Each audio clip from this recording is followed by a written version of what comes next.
হিন্দু দাদুদেরকে বলবো, আপনারা এই দেশের ভিতর মায়ের কোলের মতো আছে। আপনাদেরকে কেউ মুসলমানরা কখনোই স্বাধীনতার পর থেকে আপনাদেরকে কখনোই সমস্যায় বিভিন্ন ধরনের জ্বালাতন আপনাদেরকে করে নাই।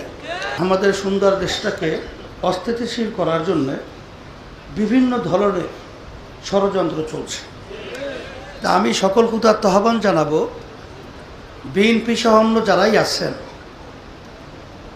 আমরা জাতীয়ভাবে যদি ঐক্যে না থাকি, আল্লাহ মাফ করুক, আমাদের দেশের মধ্যে ষড়যন্ত্রকারীরা কোনো ধরনের ষড়যন্ত্র বাস্তবায়ন করার সুযোগ না পায়, এই বিষয়টা কিন্তু লক্ষ্য রাখতে হবে।